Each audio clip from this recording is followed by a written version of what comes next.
How's it going, everybody? Thank you so much for tuning into this video. As you can tell by the title and the thumbnail, that we are back working on the wife's truck again. Unfortunately, really wanted to do another video last weekend for y'all, but the wife was headed home from work and the transmission decided to shit out in the wife's truck, so we will be replacing the 4L80E full drive transmission with a brand new 4L80, and it is about 10 o'clock at night, 10:30 on October 22nd, so Friday, right after work. So yeah, let's get at it. That light's a little bright.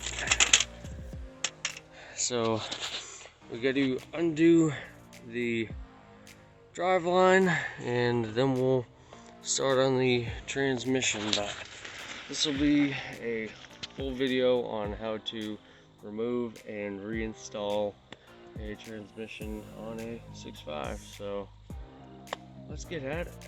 Alright, so I already have the wheels chalked and the front end of the truck lifted up off the ground, so this thing ain't gonna move on me or anything like that. I'm on my gravel driveway, and maneuvering the transmission jack is gonna be a bit of a pain, but I think it's definitely doable. I've done it before. To remove the straps off the U-joint on the rear differential, it's just an 11mm wrench, and we'll get the driveline started taken down.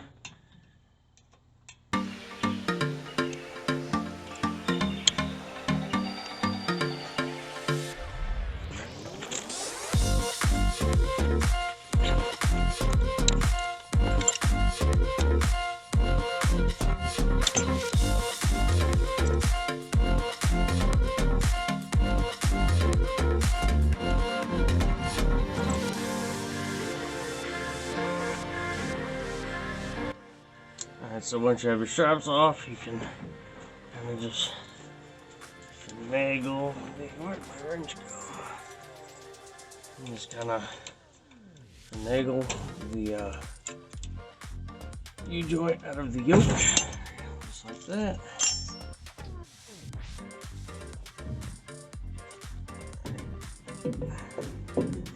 Be careful of these caps; they don't fall. Make sure they don't fall off so you don't lose any of the needle bearings in there. And then to prevent losing any bolts, I'm going to put the bolts and straps back in where they go. That way I know exactly where they are.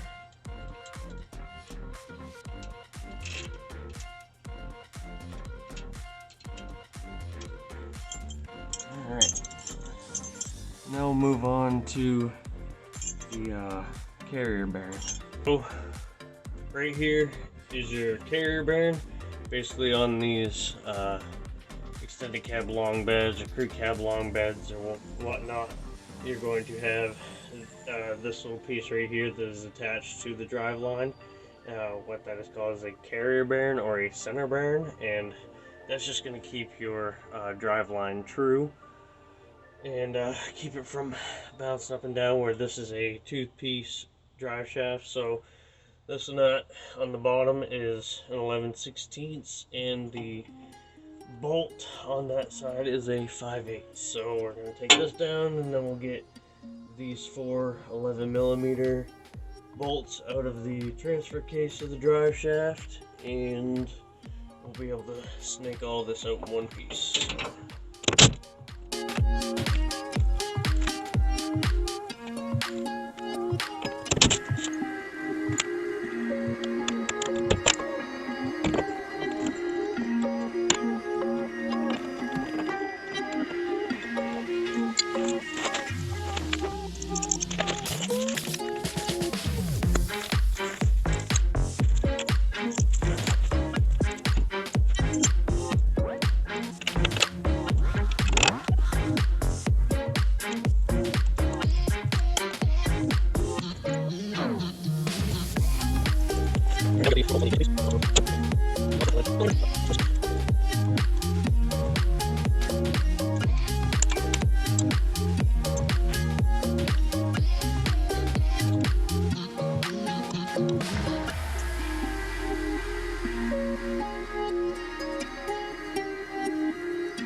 once you get all those bolts loose, you can go ahead and break the U-joint from the yoke. And now this whole drive shaft is ready to be moved out of my way. So we got the drive line out on the ground, and now we need to get the transfer case off of the transmission after we get the front drive shaft disconnected from the transfer case. So we'll get those 11mm bolts out of the way, bring this front drive shaft over to the driver's side torsion bar. There we go. And then put those bolts back, and then we'll be ready to pick up on the transmission ever so gingerly, or I'm sorry, on the transfer case or the transmission. Just give it some support, and then we'll get this transmission support or transmission crossmember out of the way. Alright, so to prevent this front drive shaft from spinning, of course you can have the truck on the ground and throw it in four-wheel drive, and then this drive shaft won't spin. But if you got it up in the air like I do, you can take a pry bar and you can jam it in between the U-joint and the yoke on the front drive shaft on the front differential, and that will prevent, and just turn it until it butts up against something, and then that will prevent the drive shaft from turning.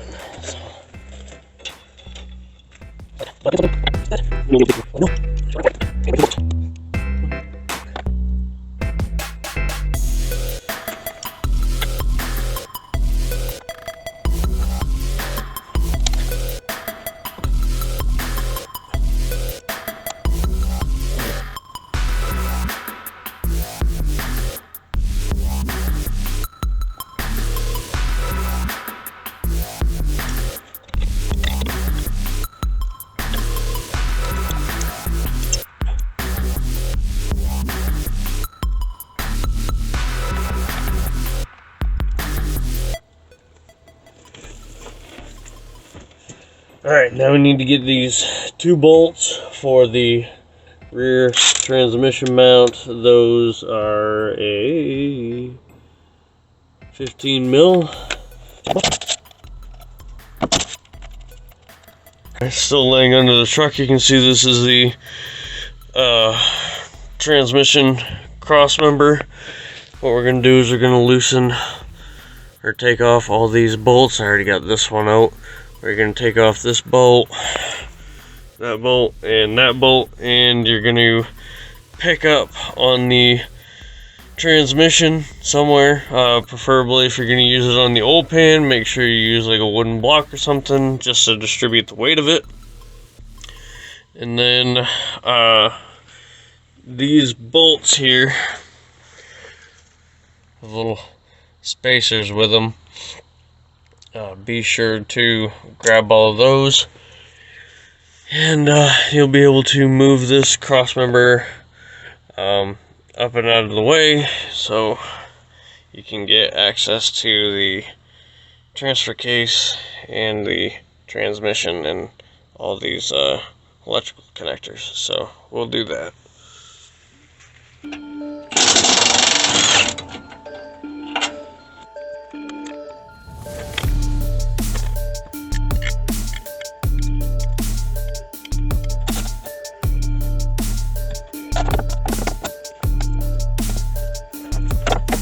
So right now, I got that crossmember up out of the way, and before I go any further, I want to get some of these electrical connections out of the way. That way, I don't break anything. Well, if I can hold the camera straight. I want to double check and inspect all of these, make sure they're okay, they're not corroded or anything like that. Get this front one off the transfer case. Inspect that. That one's pretty good. Of course, you're gonna undo your four-wheel drive linkage up in the cab. We'll get to that in a minute. Just wanna get some of the odds and ends out of the way before I go any further. You got this plug here, these two plugs here. You got your cable for your brindle, and then it's your four-wheel drive. So I'm gonna do this real quick.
So, just in case you didn't see that, that's the shift lever for the four-wheel drive. It comes to this rod. It goes all the way back to the transfer case, and all you have to do is just put a screw, pry bar between this piece right here, and the linkage, and it will just pop right out and fall down. So there's no having to disconnect the handle from the inside of the cab or anything like that. So I think I've pretty well got all the what the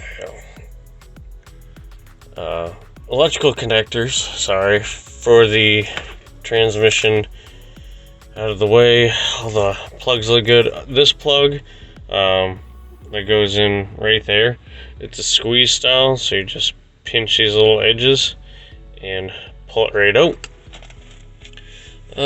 For whatever reason, I'm having a hard time disconnecting those plugs from this component. I'm gonna have to look more into that, maybe have to get these plugs, because I can already see that that one is already broken and that one isn't budging. So I'm gonna just pick up new everything for this, just because I don't want to put it all back together and, you know, just have the 27-year-old hardware on it. So, I mean, sorry, 25. Man, it has been a long day. So, now we're gonna get the guard off the bottom of the bell housing. Pretty sure I'm gonna have to take the crossover pipe off, but we'll cross that bridge when we get there, and we'll just keep plugging away at it.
Alrighty, so continuing on underneath the truck, I did get the guard for the torque converter off of the transmission, but of course the crossover pipe is in the way, so I'm gonna have to take those 15mm bolts out and get new donut gaskets. But this would be a perfect time to get the transmission cooler lines out of the way and the transmission dipstick tube out of the way. That's kind of my next step. And then getting the transfer case off. I don't know yet if I'm going to try to remove the transfer case with the transmission or just pull them apart, but I'll cross that bridge when I get there.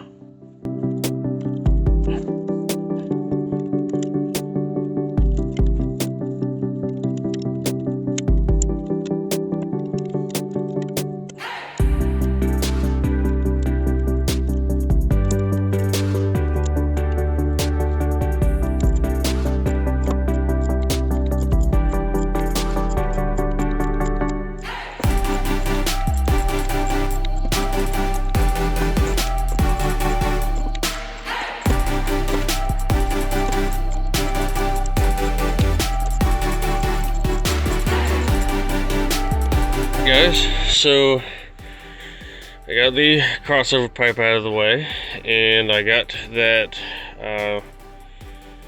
torque converter guard off, and the only thing left to do to get this transmission and transfer case out of the truck is to remove the torque converter bolts. There will be 6 15mm, and then the bell housing bolts, as you can see, one right there in the middle of the screen. There's a couple of them going all the way around the top, and then this thing should be ready to fall out. I got the transmission jack I borrowed from work in the bed of my truck, and so what I'm gonna do is get these 3 and then rotate the engine over and get the other 3, and the torque converter will be separated from the flex plate or the flywheel. And then I can get the bell housing bolts, and this thing is ready to fall out. So let's get to it.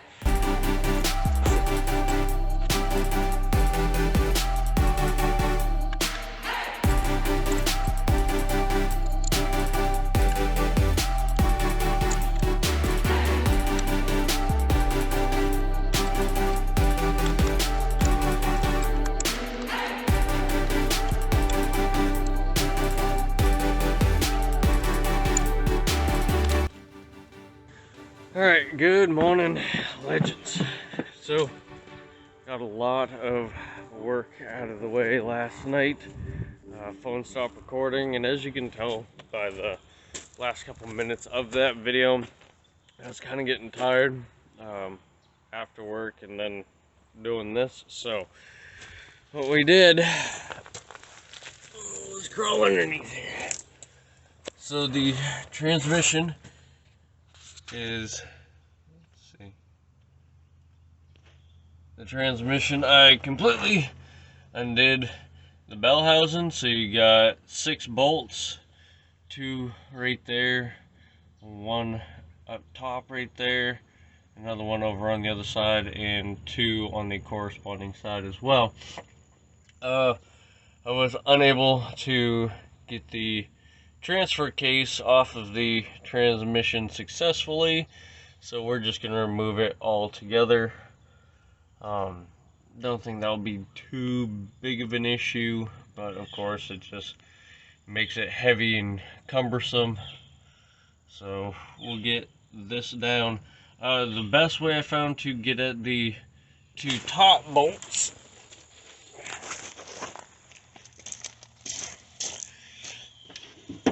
was to come up top and get the glow plug controller out of the way and get the wiring harness out of the way. Just pull it forward by undoing it from the intake manifold, and you can reach back there with a wrench and just break those nuts loose.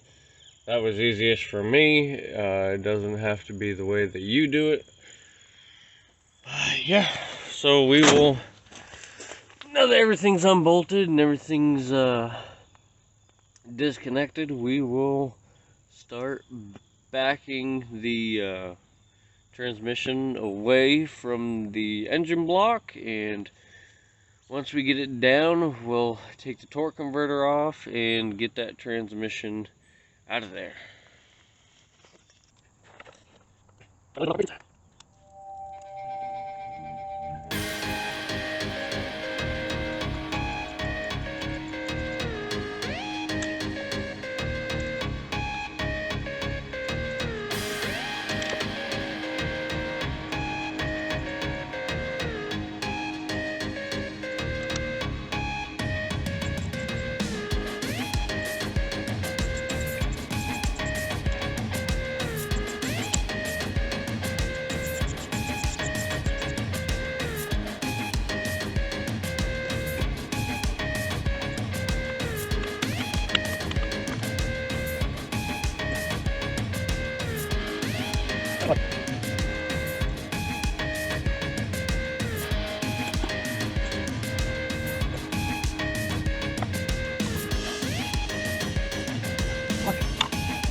Alright everybody, it has been a couple days since I've had a chance to work on the wife's truck, getting the transmission put back in, but my mom came down from Maine, so it was nice to spend time with her, but now we gotta get this thing back on the road. I'm telling you, one day when we go to sell this thing, somebody's gonna have at least a decent truck with a bunch of new parts. So underneath the tarp we got the new transmission, and I need to snake it under here and try to lift it up on the jack. Of course, I'm working on gravel, so it just makes for a nightmare, but it is doable. So let me get the tripod out of my truck and we'll get this transmission over here, fill the torque converter with fluid and get that seated back in place,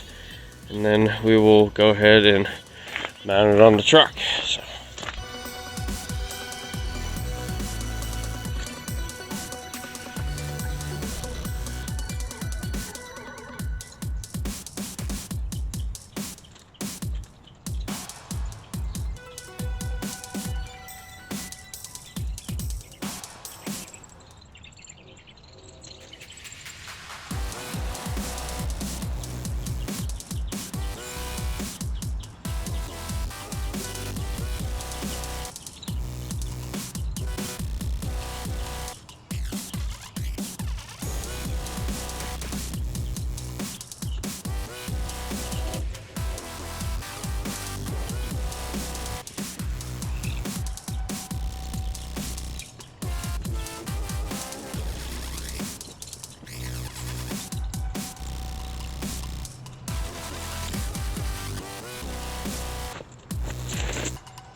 Alright, so got the transmission bolted to the block.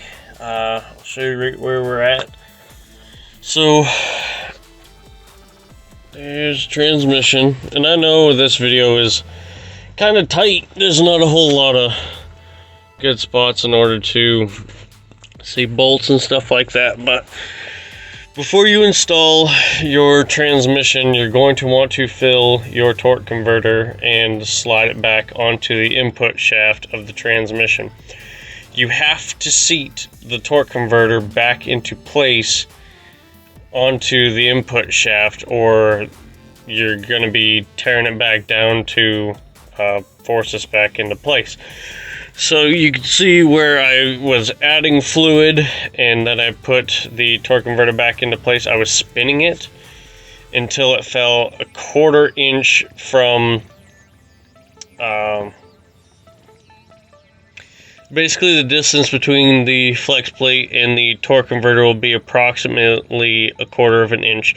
That is fully installed, and you won't know until you have it bolted back up to the motor.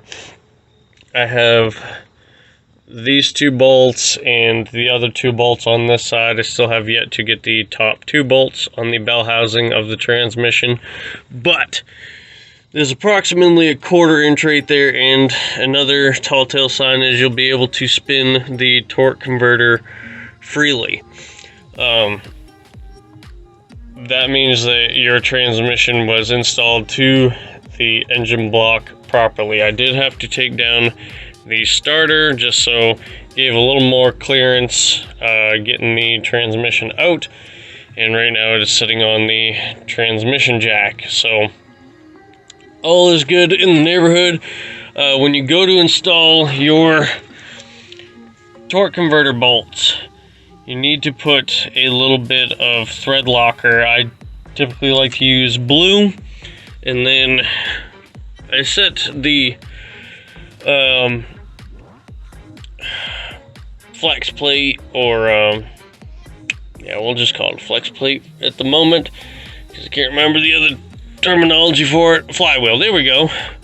I set it up so where I can get 3 bolts in and not tighten them down just yet, and then rotate the engine over with the torque converter and get the other 3, and then I'll snug them down to torque spec. But I installed the transmission without the transfer case. Just made it a hell of a lot lighter and a little less cumbersome trying to put it back up in, and then I believe I'm just gonna have to remove the yoke on the tail of the transfer case in order to install it and then put it all back together.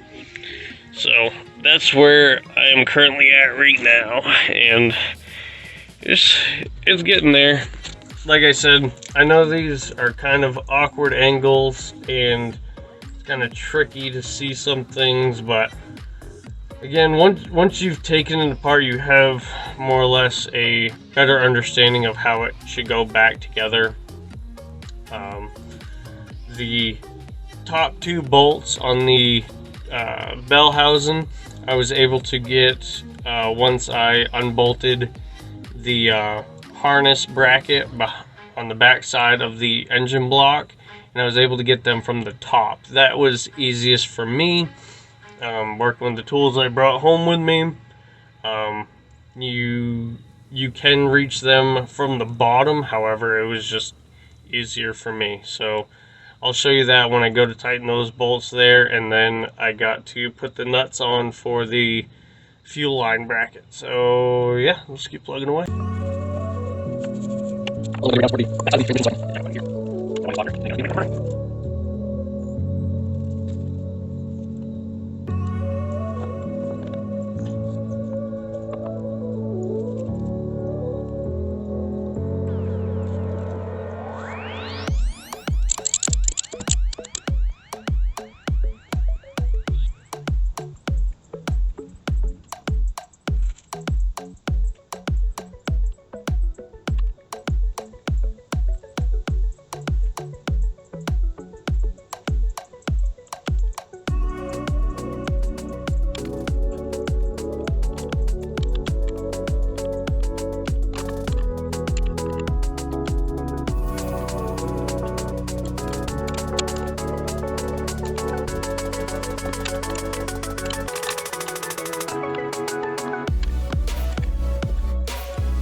Alright everybody, so last night just finished buttoning everything up, getting the transfer case on, getting the drive line in, making sure all the grounds were hooked up, all the wiring connections were plugged in. I got it down off the jack stands, filled the transmission with fluid, and I suppose now is the time to see if I have reverse and all my forward gears again. So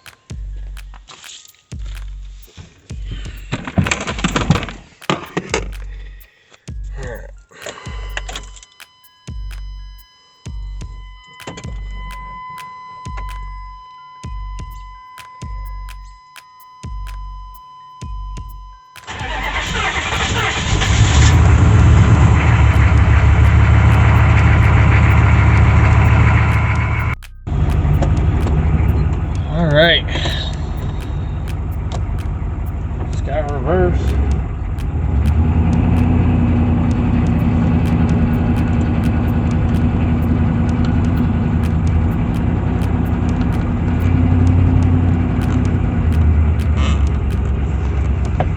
Let's go take this thing for a little test drive here, make sure everything's working like it should. Oh, yeah.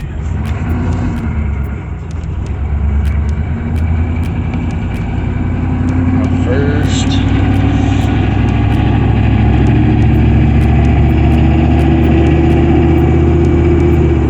Second.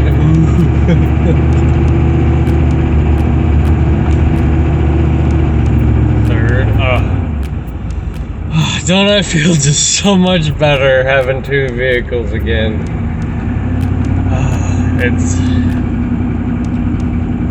just peace of mind.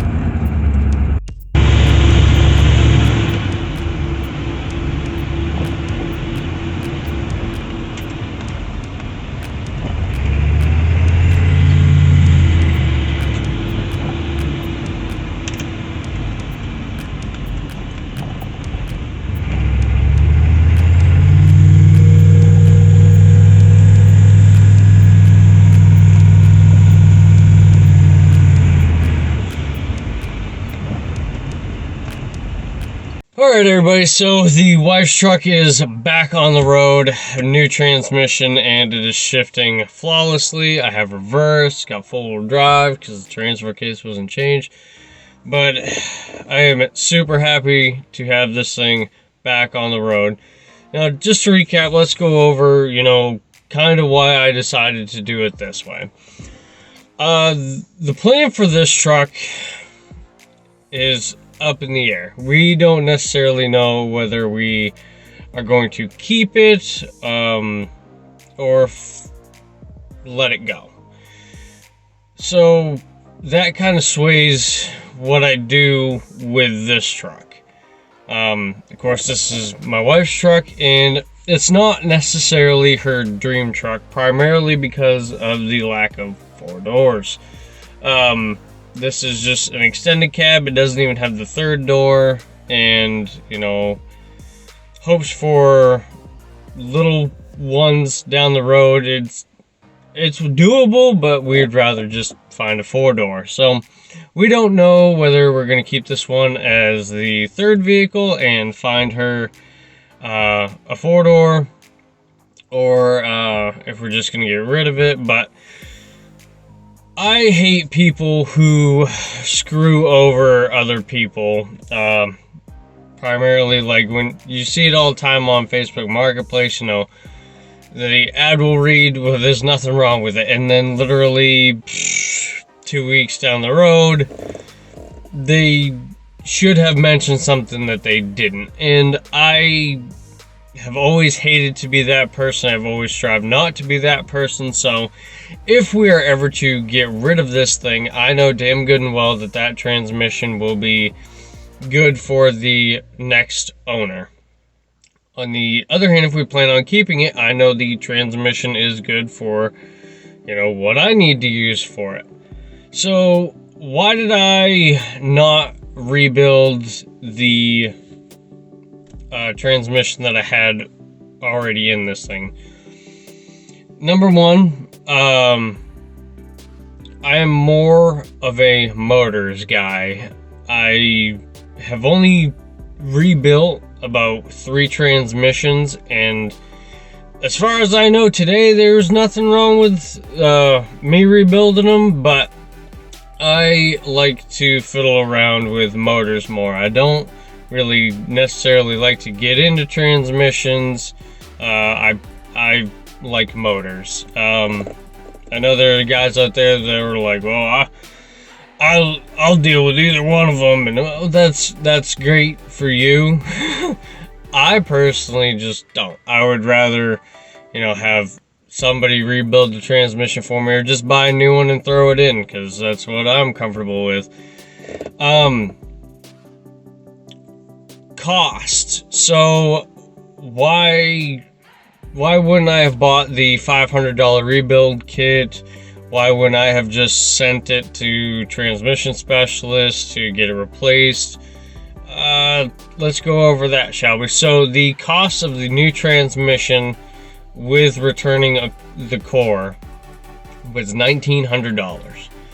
To send it off to get the transmission rebuilt was going to be about $2,500, and it was going to take the exact same amount of time as far as, you know, waiting on it to get back as it was for me to put this in. Realistically, it only took me a couple days, regardless of you know, my mom coming down and taking some time off to spend with her.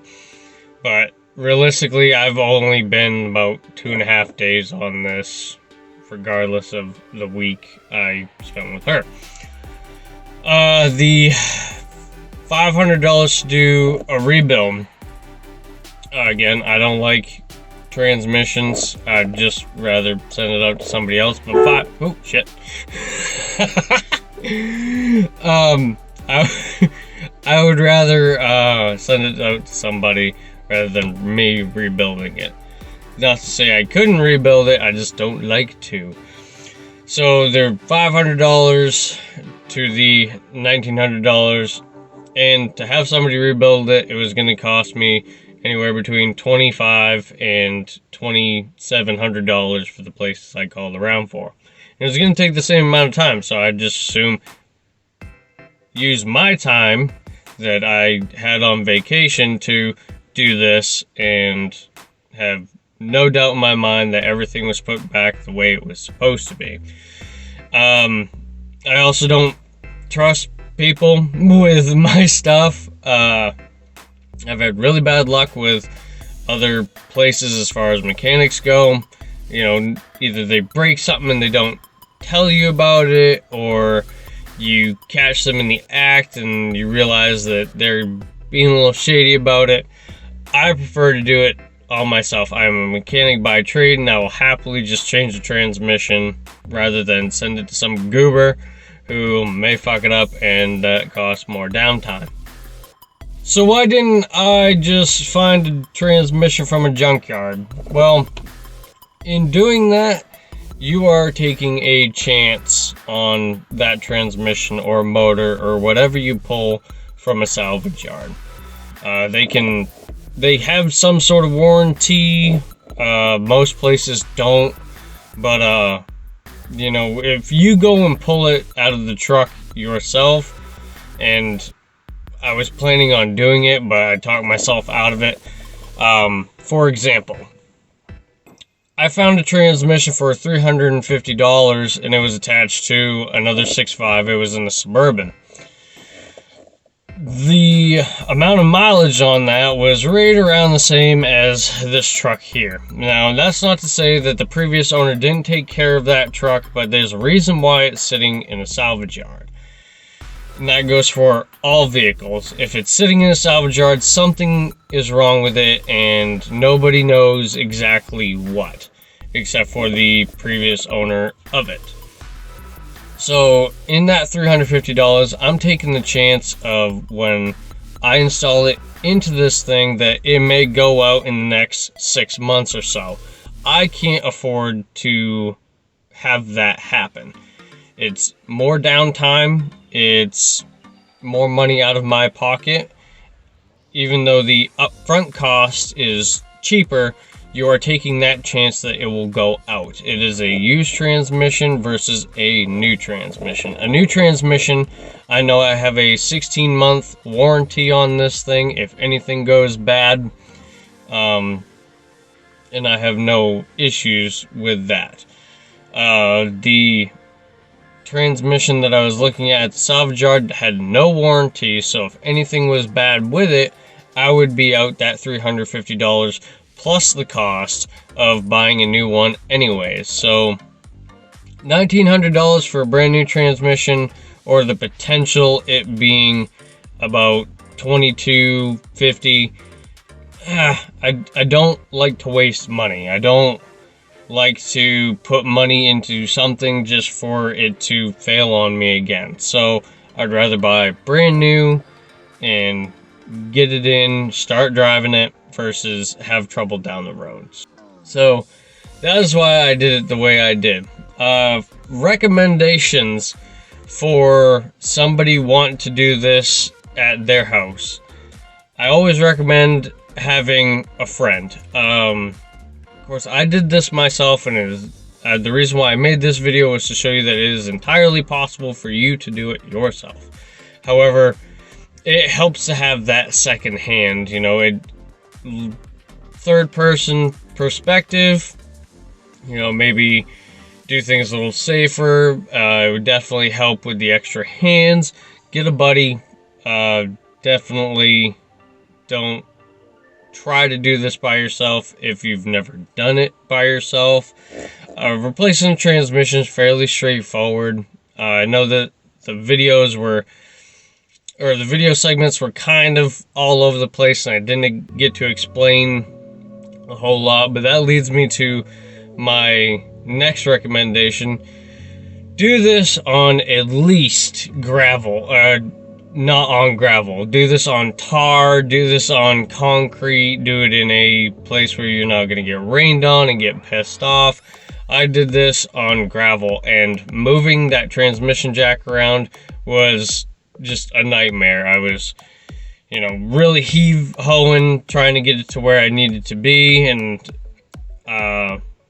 you notice I ratchet strapped the transmission so it wouldn't move on me, because the metal from the transmission pan on that transmission jack was allowing it to slide a little bit.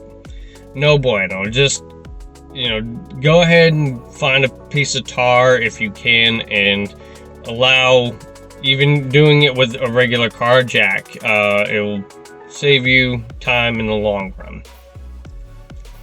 So yeah, I mean, that just about sums it up. I mean, it's pretty straightforward. A 4L80E transmission attached to a 6.5 is not difficult really in any way. It's definitely not like a beginner type job, but the only way you're going to understand how things work and understand how pieces go together is to do it yourself. Again, making these videos to help you guys out, showing you that it's not that too big of a task.